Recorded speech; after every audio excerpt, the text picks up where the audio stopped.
Ed and Anya. Hello. Actually, today it's a slightly unusual recording. We're not recording in our usual studio under duvets and in a house on a hill, but we're walking. Yeah, we're walking back from the nest site. We've just been to check on it one more time, and the female's still sitting on it. But you're going to hear about that maybe later on. What we really want to tell you about is that we're sick. Yeah, we're sick. Jeez. You can probably hear very well. Sorry about our voices and potential maybe some coughing and sneezing and snotting, breathing through the mouth. Yeah, we're a bit crook. Anyway, we're battling on. So what are the news like now? Well, I don't know. I mean, the tape that we're going to sort of play for you guys in this episode is it's kind of funny because it's all about tree climbing. We've been out for a couple of sessions of practice tree climbing. We went with one of our colleagues, a guy called Denis, who has all of the gear and lots of expertise in tree climbing. He was a tree surgeon before he came to work at the falconry centre that we work at, and he was kind enough to show us how to use all the gear. And the first time we went out, we went after work, and we just wanted to pick a tree that looked roughly similar to the one that we had to climb. So one is a bit spindly. I like this one. This is a bit more like the tree that it's in. Well, you're more than welcome to swap that. It's plenty strong. There'll be nothing breaking. You know, these trees are, you know, they've grown in this forestry environment, right? You know, a tree grows so, you know, to adapt to its environment, so its roots are plenty strong enough to hold it. You know, think of all the storms that this thing has seen, producing forces that we would never be able to create, right? We can't knock that tree. If you go up the tip of that and start swinging back and forward, you won't be able to break it. You can try. Yeah. That's the kind of reassuring words you need, isn't it? Yeah. How tall do you think it is? I'm only guesstimating. I'd say to the very, very tip. Yeah. 15, 16 meters. Maybe a little bit more. 17. So I feel like the nest is much lower than that. I'd say it's probably... The nest is maybe lower, like 10 meters. 2/3 of the way up. Yeah, well, that's good, huh? Between a half and 2/3 of the way up that tree. Yeah. This tree. I'm just getting there's so many to choose from. Well, might as well. And we reckon Anya's probably going to do the climbing because she's small. Also because she wants to overcome the fear of heights. So it was very fun. I'll be showing you what to do. So I guess I'll do it. Yeah. Cool. So all you'll be doing is putting one leg in here. Okay. Okay. There, and the same over here. So you have the special harness. You have a harness on, and it has several metal loops, through which you put carabinos. The same double. That's it. Close in perfectly. It's moving in the wind, huh? It's moving in the wind. It's not like stationary. It's moving, yeah. It's a plant, isn't it? It's moving, definitely moving. It's not a plant, it's a tree. I'm gonna faint. That's the really good thing, because you know, we're climbing, you know, a living organism. It's not like rock climbing is pretty cool. I've never done a lot of it, but indoors and stuff. Yeah. The idea that you're climbing something that's alive is kind of cool. Yeah, I think it's really cool. I could definitely see the attraction of tree climbing more than rock climbing. Yeah. Personally. Yeah. Like I'm saying that from the safety of the ground. I have no strong opinion yet. I'll decide what I think when I get on there. What are the risks here when I'm climbing the tree? The risks are human error. Human error. Okay, and by the way, that's recording it. Yeah. So we signed our waiver. I don't accept any responsibility. You nearly said I don't respect the responsibility. I know. But yeah, I mean that we do something wrong, unclip when we shouldn't. So the idea is we're never at any one point untied from the tree. So we have two different ways of tying in. We have our main lines, and then we have our lanyard as well, which is like a side strap. And if one is moved to maybe move up over an awkward branch, you're tied in with the other one. So you're never untied from the tree. The other risks are gear failure, which is almost nil. That's not going to happen. Tying into a silly anchor would be, if people fall out of trees, that would be 90 99%. Tying into a silly anchor, what does that mean? So our anchor point, which I'll show you when you're up there, is chosen by us, and it's basically what your main line is tied onto, right? Mm-hmm. Okay, the branch it goes around. Mm-hmm. So it would have happened to me maybe once I tied onto a silly anchor because it wasn't a very high tree, and I was like not as careful as I should have been. Mm-hmm. So I fell like 3 meters on the ground, but it hurt. Yeah. It was a really brittle Amelia was the name of it in New Zealand. So apart from human error, there's no risks here really today. Okay. I see you've got a first aid kit there. It looks either empty. There's nothing in there. In fact, let's turn it over. That's just an orange bag of nothing. Brilliant. Try these even. And you also have obviously very good boots on with some metal spikes attached to the Velcro. We've got these spikes on that you can see. Yeah. Yeah. Spikes on the inside. Oh wow. Those are climbing irons, is that? Yeah. Yes, yeah. Basically, just kind of the idea is to walk up the tree. No way. Yeah. So spike in like that, and then kind of while leaning back, if I just lean forward slightly, just give it a flick up like that, and you walk on up like that. And you're already like That a meter is off the ground. Crazy. You pull your rope, and then you walk up a little bit, and then you pull the rope up, and you put the spikes and walk up. I hope I'm describing it kind of in like the way it works. Yeah. And how did it work with Denis? Like, what did we do? Well, first of all, he went up a neighboring tree just to sort of show us how to do it, how it's done, and just to kind of also practice a little bit. So this is going to be a bit slow because of all this crap. Okay, so we're going to be breaking them as we go along. If they're very small, I just bang them out of the way, you know, like that. I'm not going to be cutting every one of these. If they're really big, well, I'll get to the next one and I'll just explain. And that's like how deep are they in the tree? Not The very. spikes. So And they they- can. There's do no slip. danger that it will slip. Yeah, there is, yeah. There And is. it's likely that when we're going up here even, they will slip.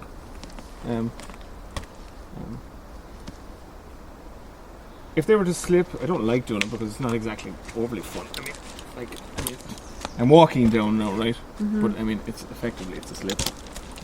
I'm going nowhere. Because you just basically slam into the tree.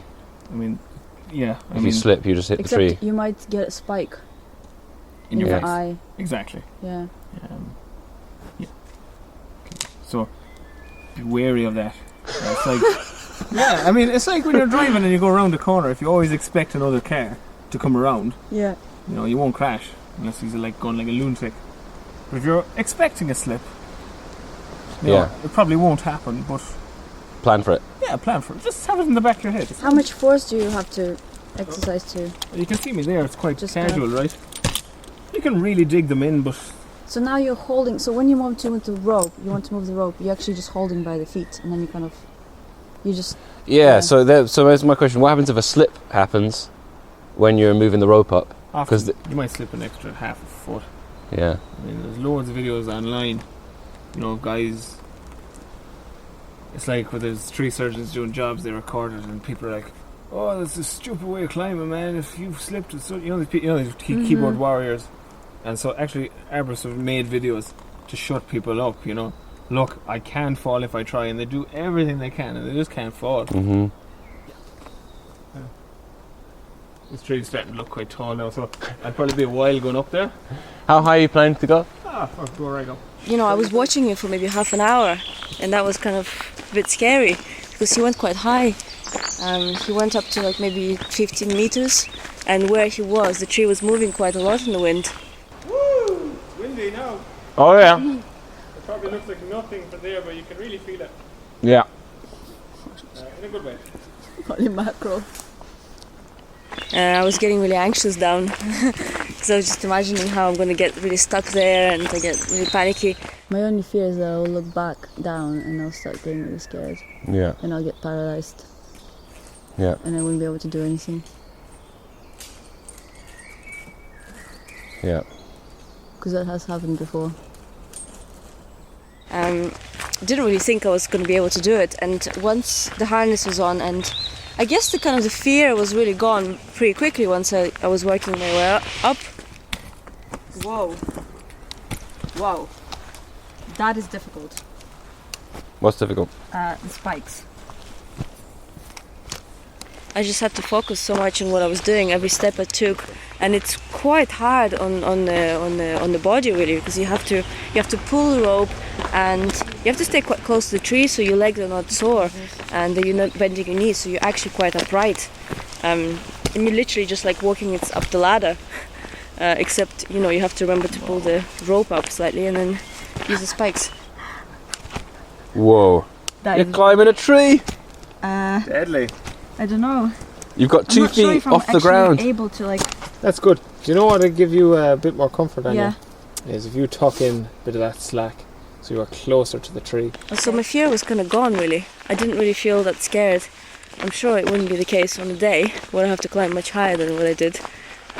Now what next? What next? What next? So you've shifted your lanyard a bit higher. So what you're walking now.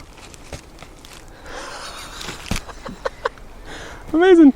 See, I'm not sure if the spikes are deep enough. Yeah. I mean, am I putting them deep enough in there? You are, yeah. So now let's check. Now I'd be conscious just your head. There's a little spike.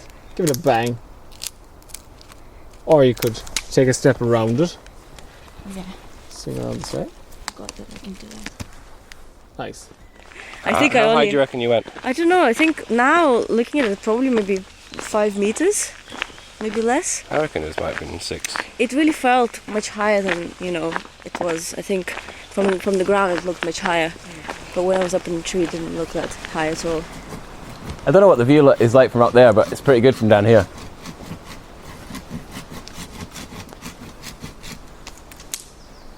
Ed, you old fox, you. This is not the time, But I couldn't have done it without you cheering down and making comments about me climbing, and yeah.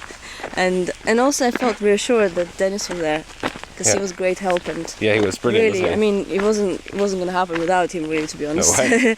Yeah, he was absolutely essential, really. He was such a good teacher, and if you're ever thinking of climbing trees or picking it up, it's a very adventurous, great activity, but have somebody who is really able to explain to you what to do, and who can reassure you what to do.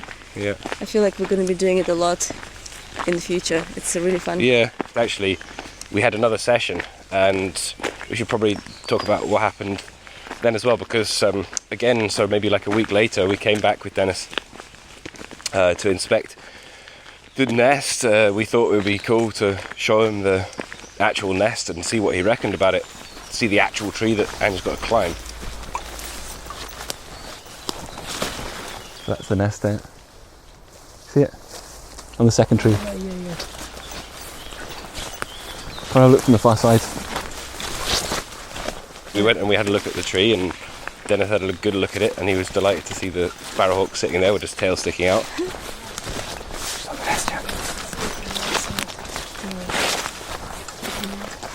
From this side, from the other side, you can see you can see. Sorry. From the other angle, you can see the tail sticking out. Where? Oh yeah. Oh there. What angle over there? Do you want to come out? Go and have a Behind look. the tree. Behind the tree. Come on then.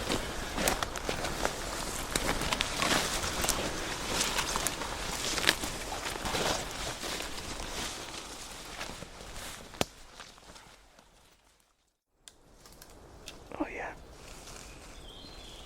That's the tail. So from here I can see the tail very clearly. I mean, I can tell it's the tail, you'll tell it it's too, but it might not come out in the photograph. But you can just see, you can see the branches, and then you see there's a kind of an oblong shape. I do, like a rectangle. Yes, exactly, yeah, that's it. Is that how? Yeah, that's the tail. Is that too thin to be? No, it's all folded, it's closed. You can, if you look at the tip of it, there's like this sort of grey, you can see it's worn away. I have it now with this. See it? Where's this? Oh yeah. That's it. I just see the bands. Yeah. Top. Yeah. Yeah, there's in there. Yeah. Cool, huh? He's just sitting patiently. Yeah. Check it out. Oh, yeah, I can see that. Yeah. What do you think about climbing it? It's not the worst. It's a lot of little branches, so... Yeah, that's what I was thinking. Yeah, but, I mean, to saw through them is not that big a deal. There's a lovely anchor at that height to come down. That's what I was thinking about. The one on the left, you mean? So you can see there's like 3 or 4 branches going out this way with life, that are alive.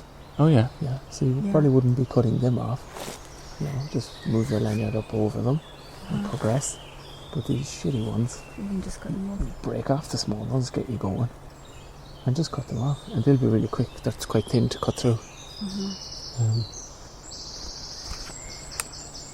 So there's no meat. So the live ones start. I see where the live ones no start. No meats, like nothing. Yeah. And then, what do you think about when you're up near the nest? Like, if you've got to reach in and safely get close enough to actually look in and pick each one up and check. What I would do, don't cut everything off. Leave yourself. I can see one branch coming this way. Yeah. That's alive. Yeah. That's going to be a great foothold. At the same level as the nest, yeah, and the other one just slightly. No, below the nest, no? Just below the nest. Yeah. See, there's one. Yeah. It's like that taking its couple. Like if you're focused on that, you're going to have That's what I was thinking. comfortable. Or knee or something. Yeah, you'd need to stand on it, no? Even your foot, Anya, you'll be probably head height with the nest or above it, looking down. It'll be perfect. But don't cut them all off and leave yourself shy of footholds. Yeah. What about the ivy on the side? You just work through it. Yeah. Just pretend it's not there, even if it's annoying you, because it's not that thick. How many meters do you think this is? It's about 8. 8. It's got more than that, no? Well, 8. I'd say it's more like 10. You know what, I'm worried about midges biting me up there. nah. That would be awful. Yeah, more midges on the ground than you will at height. Yeah? Height. Yeah.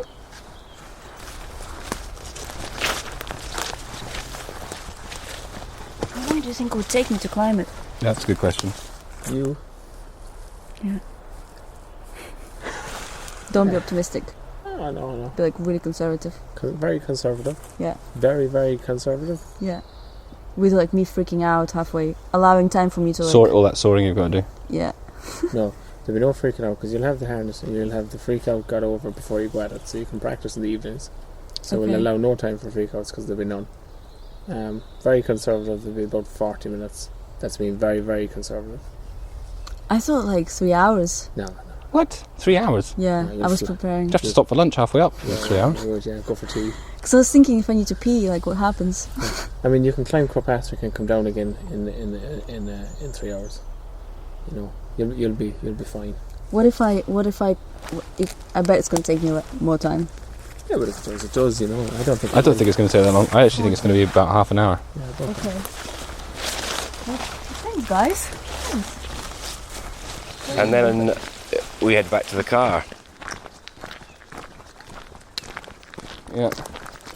And it's a really nice woodland.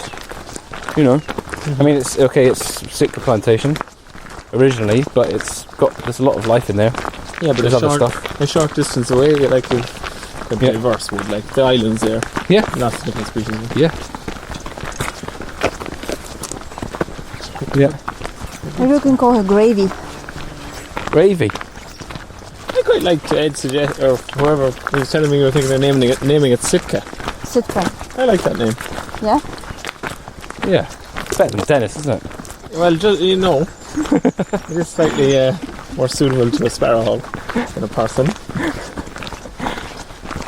Ivy. I'm at the moment. I'm in a stage where I'm like, oh yeah, Ivy's a nice name. It's too flaky.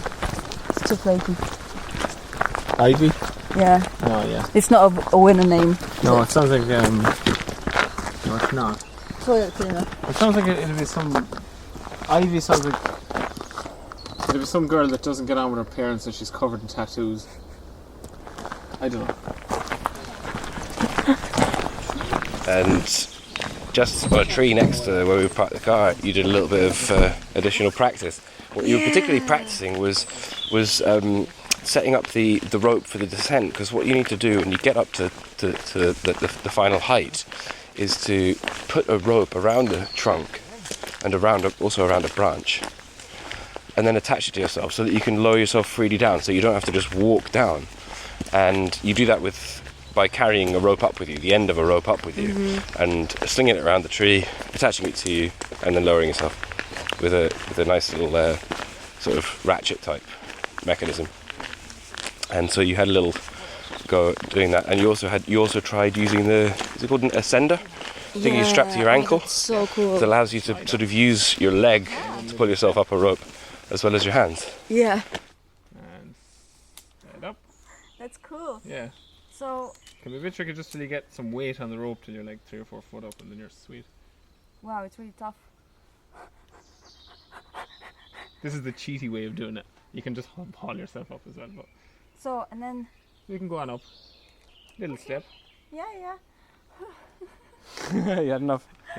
That's cool. That's the thing My that. little muscles in my arms, like.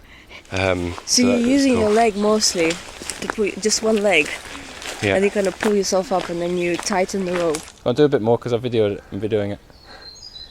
Let's see. Work it. Yeah. And it's really cool. 'Cause I Yeah, went up. Denis said it was cheating. He said like the sort of traditional way is to you do it all with your arms. You're pulling up with your arms. Well, we've 8 sycamores to get through today. Oh my god, you have to do this all the time, huh? So you pulled yourself up. I might post a video actually of you pulling yourself up sort of 3 or 4 meters up to a branch and then lowering yourself down again. As long as I'm not using any bad language. You might be. I think I was gonna give up halfway up, but then I was encouraged greatly by the fact that two men were staring at me from below, and I just couldn't fail. Come on, keep going. Come on. If you keep going a couple more, you'll be out of the frame. You'll have climbed out of the frame. It'll look cool. It's hard to like give up when like you feel like this pressure, you know? I reckon you can get to the top, and Touch that branch. I reckon you can touch that branch. Because this is all good training for the actual climb, you know. Yeah. Yeah. It's And I so feel cool. like that would be the thing on the day. Yeah. 60 seconds to get to that branch.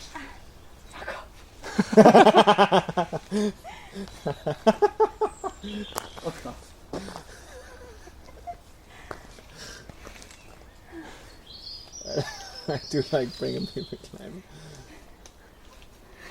Now you're flying it. Yeah, don't stop, you're nearly there.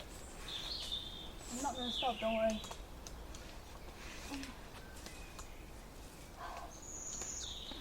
Cool. Hey. Yeah, there's not really an option to get scared of heights, is there? No. But I always wonder about like, I don't know, if I need to like suddenly drink some water and None of that. You just have to drink some water before you go up but what if I need and to get pee? on with it. You're not going to need to pee. There's no way. Your bladder has a sense of occasion. Yeah. So, I think that's all we need to say for now. We've arrived back at our car, and we're going to go home and give each other lem sips Oh, yes. until we can't form sentences, and then we're going to fall asleep. So, talk to you next time. Bye.